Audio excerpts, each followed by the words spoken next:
Corona में जैसे मैंने रोज़ जब मैं प्रेस कॉन्फ्रेंस करता हूँ मैं बताता हूँ कि हमारे जो एफ़र्ट्स हैं वो दो दिशा में हैं। एक तो ये कि कोरोना को फैलने से किस तरह से रोका जाए, उसमें हम सोशल डिस्टेंसिंग कर रहे हैं और कई सारे और लॉकडाउन चल रहा है, कई सारे मेजर्स लिए गए हैं। और दूसरा हम लोगों के एफ़र्ट्स हैं कि किस तरह से कोरोना से होने वाली मौतों को रोका जाए, कम किया जाए। कोरोना अगर किसी को हो भी जाए तो अस्पताल में जाए, अपना इलाज कराए और खुशी खुशी अपने घर लौट आए। ये हमारा हमेशा एफ़र्ट है।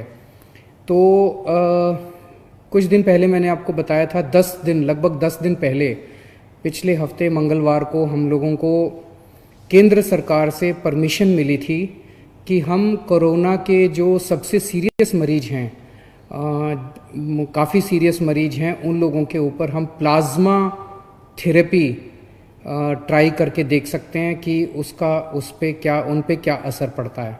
प्लाज्मा थेरेपी क्या है मैंने पहले भी आपको एक्सप्लेन किया था, आज फिर से मैं एक्सप्लेन कर देता हूँ कि जो पेशेंट ठीक हो जाते हैं, उनको कोरोना हुआ, अस्पताल में एडमिट हुए, उसके बाद वो ठीक होकर घर चले गए, ऐसे मरीजों के खून के अंदर एंटीबॉडीज़ बनती हैं जो उन्हें कोरोना से बचाती हैं।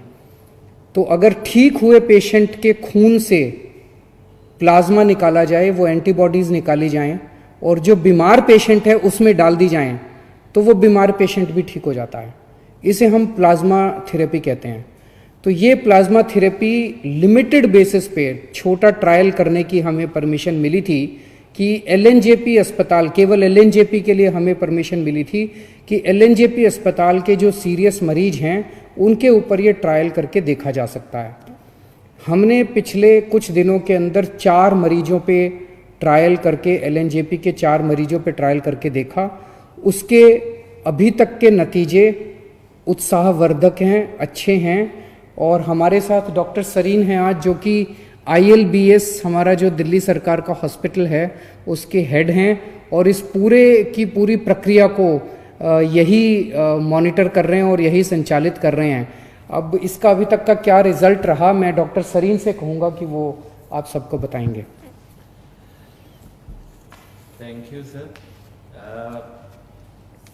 दिल्ली सरकार में ILBS एक ऑटोनॉमस सोसाइटी की तरह है, जहाँ पे हम लोगों का एक बहुत अच्छा ब्लड बैंक है। डॉक्टर मीनू वाजपेयी मेरी कलीग, वो इस प्रोजेक्ट की प्लाज्माफेरेसिस की प्रिंसिपल इन्वेस्टिगेटर हैं और उनके साथ में जो दूसरे हमारे कलीग हैं जो मौलाना आज़ाद में हैं, डॉक्टर सुरेश, डायरेक्टर प्रोफेसर और बहुत सीनियर फिजिशियन। तो हम सब ने मिलकर एक इनिशियल प्लानिंग करी थी और उस प्लानिंग में ये था कि उस समय तक प्लाज्मा थेरेपी सिर्फ पुराने सार्स के मरीज़ों के लिए या किसी और समय, वैसे तो 1901 में डिप्थीरिया के लिए भी ये यूज़ हुई थी, पुरानी थेरेपी है। तो हमें लगा कि चूंकि और कोई दवाई, कोई वायरस की दवाई नहीं है या हमारे पास ऐसी दवाई नहीं है कि वायरस शरीर में एंटर हो तो उससे हम आगे बढ़ने से रोक सकें, तो एक ही थेरेपी थी कि वायरस को कैसे न्यूट्रलाइज करें या उसके साइड इफ़ेक्ट्स कैसे कम करें। मैं सिर्फ सिंपल भाषा में समझाऊंगा कि इसके 3 फेजेस होते हैं बीमारी के। पहला फेज़ है जिसे हम वायरस फेज़ कहते हैं, जिसमें वायरस शरीर के अंदर आता है, वायरस बढ़ता जाता है, कभी यहाँ जाता है कभी कहाँ। सेकेंड फेज़ होता है जिसे पल्मोनरी फेज़ कहते हैं, जिसमें लंग के अंदर इंजरीज आने लग जाती है और उसके कारण उसको ब्रीदिंग की डिफ़िकल्टी, सांस की डिफ़िकल्टी। और थर्ड फेज़ जो होता है जिसमें साइटोकाइन रिलीज़ होते हैं, मतलब शरीर ऐसे सारे चीज़ें प्रोड्यूस करता है कि वायरस को अपन मार सके। तो अगर वो थर्ड स्टेज में मरीज़ आता है तो उसके ऑर्गन फेलियर की स्टेज हो जाती है, वो लेट स्टेज हो जाती है। सेकेंड स्टेज में मरीज़ आता है जिसमें लंग के अंदर इन्फेक्शन है पर बाकी ऑर्गन्स चल रहे हैं। उस थेरेपी के अंदर, उस स्टेज के अंदर अगर अपन प्लाज्मा दें तो हम वायरस को भी कम कर सकते हैं और हम ऑर्गन फेलियर्स को बचा सकते हैं। फर्स्ट स्टेज में पकड़ में ही नहीं आता, उससे मतलब जैसा CM साहब ने कहा, हमें सिर्फ प्रिवेंशन और अर्ली डिटेक्शन पे है। तो हमें अगर मरीज 7 से 15 दिन के बीच में आए जिसको ब्रीदिंग की डिफ़िकल्टी है या सांस की है, तो ऐसे व्यक्ति में जिसमें बाकी ऑर्गन फेल नहीं हो, उस समय तक, तो ऐसे व्यक्ति में प्लाज्मा थेरेपी का रोल हो सकता है। हाँ, अभी शुरू में जो हमने मरीज किए हैं, बहुत सारे मरीज स्क्रीन किए, और शुरू में डॉक्टर्स का ये काम होता है do no harm. Hippocratic oath यही है कि आप भले ही सोचें कि अच्छा हो रहा है पर बुरा ना करें। इस विचार से शुरू में हम लोगों ने ट्रायल बहुत केयरफुली सोच के शुरू करी, और मुझे बहुत खुशी है कि शुरू में 4 मरीज़ में हम लोगों ने अभी उत्साहवर्धक फल देखे हैं। और हाँ, आज उम्मीद है कि 2 या 3 मरीज़ और हमारे जो हैं, जो कि सिक हैं LNH हॉस्पिटल में, उनको हम लोग उनके टेस्टिंग रात 1:30 बजे सैंपल आए, अभी मुझे लगता है कि 12 बजे तक उनका वायरस टेस्ट हो जाएगा, और उनके लिए ब्लड भी तैयार है, प्लाज्मा भी तैयार है, और हो सकता है आज हम उन लोगों को थेरेपी दे सकें। और इस थेरेपी के बेनिफिट्स काफ़ी हैं। अगर आपने उसको दिया तो वो 3rd स्टेज, जिसे हम साइटोकाइन स्टॉर्म कहते हैं, उस स्टेज पे मरीज ना जाए जिसमें ऑर्गन फेल हो और लंग के इन्फेक्शन जल्दी से करेक्ट हो जाएं। ये एक हमारा मेन एम है, और ऐसे थेरेपी और अभी कोई है नहीं। हमें लगता है कि शुरू के अगर जैसे मान लीजिए 10 मरीज़ हमें 20 मरीज़ कर रहे हैं, मुझे लगता है कि हमारे मरीज़ ये 10 से 15 दिन में कंप्लीट हो जाएंगे, और आपकी दुआएं रहीं, मरीज़ों की दुआएं रहीं, तो हो सकता है कि हम एक लीड ले सकते हैं, बता सकते हैं कि हाँ ये थेरेपी अच्छी है। पर इसमें कई दिक्कतें भी हैं, जैसे जिन लोगों को अपना कोरोना कभी हुआ, रिकवर हो गए, अभी वो क्वारंटाइन में हैं, घर पे हैं, अगर वो लोग ब्लड देंगे तभी तो हमें एंटीबॉडी मिलेंगी, नहीं तो कहाँ से मिलेंगी। तो इस समय हमें उन लोगों की ज़रूरत है कि अपनी देशभक्ति दिखाएं। ये बताएं, जैसे थोड़े दिन पहले एक लड़का था बिल्कुल यंग, और वो आया रात को 1-1:30 बजे, और हमें लगा कि किसी तरह प्लाज्मा मिल जाए, पर उसको पूरे दिन के बाद प्लाज्मा नहीं मिला, और वो अगले दिन सुबह 4 बजे, हमें 7 बजे प्लाज्मा मिला, 4 बजे वो हमें छोड़ के चला गया। तो दिन भर मैं डिप्रेस होता रहा, पूरी टीम डिप्रेस हो गई कि क्या हमारे यहाँ ऐसे लोग नहीं हैं जो कि अदरवाइज ऑल राइट हैं और घर पे हैं, और जिनके अंदर रिकवर हो गए हैं कोरोना से, तो भाई अपना ब्लड दे। ये ब्लड डोनेशन भी नहीं है, ये मान के चलिए, जैसे सीएम साहब ने बताया कि ये ब्लड डोनेशन नहीं है। जैसे मैं ब्लड देने जाऊँ, मैंने 50-60 बार ब्लड दे दिया, कोई भी मरीज ट्रांसप्लांट का होता, कोई बीमार होता, सबसे पहले जाके सुबह 8 बजे हम ब्लड दे देते थे। ब्लड देने के बाद हमें 3 महीने वेट करना पड़ता है दोबारा देने के लिए। पर प्लाज्मा के अंदर, उसमें जैसे आपने कभी देखा हो डेंगू के लिए, भाई मेरे प्लेटलेट निकाल लो, बाकी ब्लड वापस अंदर आ जाता है। तो उसी तरीके से प्लाज्मा फरेसिस में एक मशीन होती है, खून उसमें से जाता है, सिर्फ थोड़ा सा एंटीबॉडी प्लाज्मा लिया जाता है, बाकी खून वापस आ जाता है, कोई कमजोरी नहीं, वीकनेस नहीं। और आप चाहें, मतलब अगर हिम्मत है तो 10 दिन में फिर दे सकते हैं ब्लड, तो 3 महीने तक नहीं दे सकते। दूसरी एक बात है कि अगर आप ब्लड देते हैं तो आपकी बोन मैरो स्टिमुलेट होती है, नया ब्लड बनता है, you feel younger, it is a longevity के लिए ब्लड डोनेशन एक बहुत अच्छा माध्यम है। और फिर हमारी जिम्मेदारी है कि डोनर को नुकसान ना हो, मतलब पहले उसका हीमोग्लोबिन चेक होता है, वेट है, उसकी वेन्स हैं, कोई सिम्टम्स नहीं है, पूरा चेक करके डोनर की सुरक्षा ज़्यादा ज़रूरी है। फिर ऐसे व्यक्ति अगर डोनेट करेगा और फिर हम पूरा ध्यान रखते हैं, तो मैं चाहूँगा कि आपसे अपील भी करूँगा और हमारे पॉलिटिकल चीफ से अपील करवाऊँगा कि आप लोग दिल्ली में आगे आएँ। अगर हम ये डोनेशंस 2 दिन में कर दें तो मुझे लगता है कि हम सारे मरीज़ बहुत हैं, अभी भी कम से कम 2 दर्जन मरीज़ हैं LNH में जिनको हो सकता है ज़रूरत हो। तो आप लोग अगर आएँ, हमें डोनेशन दें, हम मरीज़ के ऊपर पूरी जी जान से, हमारी टीम जो है पूरी जी जान से लग कर के उनको सुपरवाइज़ करेगी, उनको प्लाज्मा या जो भी देना है देगी, हो सकता है वो ठीक हो जाए। और प्लाज्मा थेरेपी का एक और एडवांटेज है, इसमें ऐसा खर्चा नहीं। आप जैसे विदेश से दवाई मंगाए, रेमडेसिविर है, ये इतनी एक्सपेंसिव मेडिसिन है, हम लोग अफोर्ड नहीं कर सकते, कंट्री अफोर्ड नहीं कर सकता।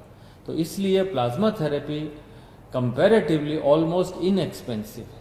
तो मुझे लगता है, और नेक्स्ट 10 दिन में मुझे लगता है अगली बार फिर हम बेटर रिजल्ट्स बता पाएंगे। सर अभी जो 4 हुए हैं उनके अगर आप रिजल्ट्स बता सकें। सर अभी जो 4 हैं, आपने मुझे पूछा, अच्छी खबर ये है कि उनमें से हो सकता है 2 आज या कल तक अस्पताल से जाने लायक हो जाएं। बल्कि उठ के बैठ के नाश्ता कर रहे हैं। वही आदमी जो वेंटिलेटर पे जाने की स्थिति में हो सकता था, वो बेटर है और छुट्टी मिलने के आसार हैं। इस हफ्ते के अंदर छुट्टी मिल जाए ऐसी उम्मीद है। और बाकी 2 जिनको चढ़ा है वो अभी तक कोई रिएक्शन नहीं। प्लाज्मा में रिएक्शन हो सकती है, जैसे आप किसी को ब्लड चढ़ाएं तो किसी को भी ब्लड से रिएक्शन होती, उससे ज़्यादा रिएक्शन नहीं हो सकती, और वो भी नज़र रखते हैं। तो अभी तक चारों बहुत अच्छे हैं, और एक को आज सुबह 1:30 बजे ख़त्म हुआ प्लाज्मा, वो भी ठीक है।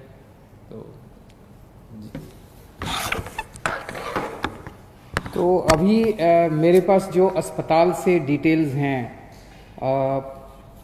4 जो मरीज थे उसमें से 2 मरीजों को मंगलवार को प्लाज्मा दिया गया था। तो आज 3 दिन हो गए उन्हें प्लाज्मा दिए हुए। वो दोनों आईसीयू में थे, और मुझे एलएनजेपी के मेडिकल डायरेक्टर जो हैं उन्होंने बताया है कि शायद आज उनको आईसीयू से निकाल के वार्ड में शिफ्ट कर दिया जाएगा। पहले उनकी तबीयत बहुत ज़्यादा ख़राब थी। टेक्निकल टर्म्स में अगर हम देखें तो पहले पेशेंट का रेस्पिरेटरी रेट, यानी कि सांस लेने का रेट 30 था, 15 होना चाहिए, 30 था। 30 बहुत ज़्यादा माना जाता है। ऑक्सीजन सेचुरेशन लेवल उनका 85% था, ये 95% होना चाहिए। ये भी बताते हैं बहुत सीरियस होता है। तो ये दोनों चीज़ें बहुत सीरियस थी। प्लाज्मा देने के बाद अब उनका रेस्पिरेटरी रेट 20 हो गया है और ऑक्सीजन सेचुरेशन 98% हो गया है। इसी तरह का इम्प्रूवमेंट चारों मरीजों में देखने को मिला है, जिसमें उनका रेस्पिरेटरी रेट और ऑक्सीजन सेचुरेशन लेवल इम्प्रूव हो गया है। तो मंगलवार को जो 2 पेशेंट्स आईसीयू में थे और काफ़ी सीरियस हालत में थे, आज उन्हें शायद आईसीयू से छुट्टी मिल जाएगी। और जो 2 पेशेंट्स हैं बाकी, उनको कल दिया गया है प्लाज्मा, और अभी 24 घंटे में ही उन्होंने काफ़ी अच्छे रिजल्ट्स दिखाए हैं, और उम्मीद है कि ये भी काफ़ी अच्छे रिकवर होंगे। आज 2 या 3 और पेशेंट्स को दिया जाएगा। और इसके अलावा एक कोई प्राइवेट हॉस्पिटल है जिसने भी प्लाज्मा थेरेपी की है, और उनका पेशेंट जो है वो बहुत सीरियस हालत में था, उसको अस्पताल से ही छुट्टी मिल गई है। आईसीयू से भी छुट्टी मिल गई, अस्पताल से भी छुट्टी मिल रही है शायद आज। तो वो उसका भी अच्छा नतीजा आया है। तो जैसे मैंने कहा, अभी तक हमारे को लिमिटेड ट्रायल्स के परमिशन केंद्र सरकार से मिली थी। केंद्र सरकार ने हमें ये परमिशन दी थी कि आप केवल एलएनजेपी के सीरियस पेशेंट्स के ऊपर प्लाज्मा थेरेपी ट्राई करिए और हमें नतीजे बताइए, फिर हम आपको बाकी दिल्ली की परमिशन देंगे।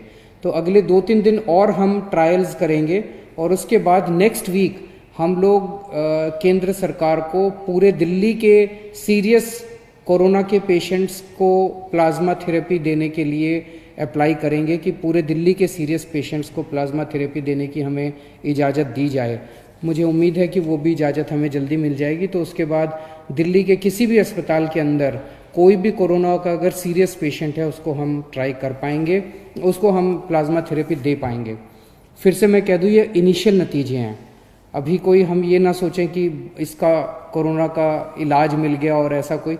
इनिशियल नतीजे हैं। इनिशियल नतीजे बहुत उत्साहवर्धक हैं। एक उम्मीद की किरण नज़र आ रही है।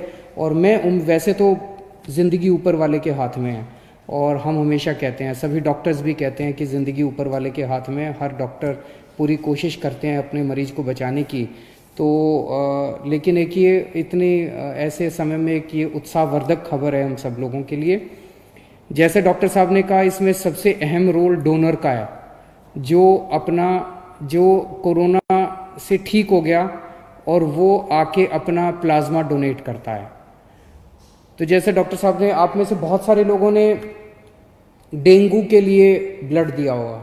डेंगू के लिए जब आप ब्लड देते हैं तो आपका ब्लड नहीं लेते, इधर से नली लगाते हैं, इधर से आपका खून निकलता रहता है, खून में से प्लेटलेट्स निकल जाते हैं और वो खून आपके शरीर में वापस डाल देते हैं।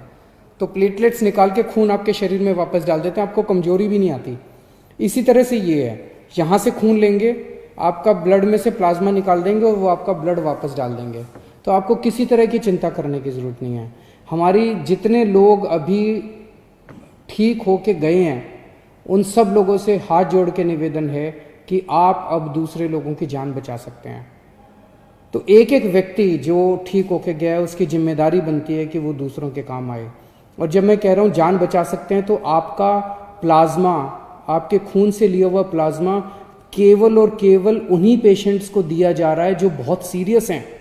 अगर आप प्लाज्मा ना दें तो हो सकता है उनकी मौत हो जाए।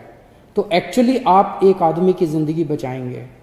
कई बार अगर आपके शरीर में प्लाज्मा में एंटीबॉडीज़ ज़्यादा होती हैं तो एक आदमी से 2 लोगों की जान भी बच जाती है, या नॉर्मली एक आदमी से एक ही आदमी की जान बचती है, कई बार एक आदमी से 2 की जान भी बच जाती है। तो आप एक्चुअली 2 लोगों की, एक आदमी की जान बचाएंगे। जितने लोग अभी ठीक होकर गए हैं, हमारे यहाँ से आपको फ़ोन आएगा। जब आपको फ़ोन आए हम आपके लिए गाड़ी भेज देंगे, आपके आने जाने की व्यवस्था कर देंगे अस्पताल। आप प्लीज़ किसी तरह की चिंता मत करें। सभी डॉक्टर्स, जैसे सरीन साहब ने कहा कि हम आपको किसी तरह की कोई हानि नहीं होने देंगे। हानि हो ही नहीं सकती, बड़ा सिंपल सा प्रोसेस है। आप ज़रूर अपना ब्लड डोनेट कीजिए, प्लाज्मा डोनेट कीजिए, ताकि हम दूसरे लोगों की जान बचा पाएँ। तो मुझे लगता है ये हम सब लोगों के लिए एक बहुत अच्छी खबर है, और मैं उम्मीद करता हूँ कि कोरोना जल्दी से जल्दी ख़त्म हो, कम से कम फैले, और कुछ हो ना हो, कम से कम इसके कोरोना की वजह से मौत नहीं होनी चाहिए किसी की भी। हमारा पूरा प्रयास है इस दिशा में। बहुत बहुत शुक्रिया। Thank you.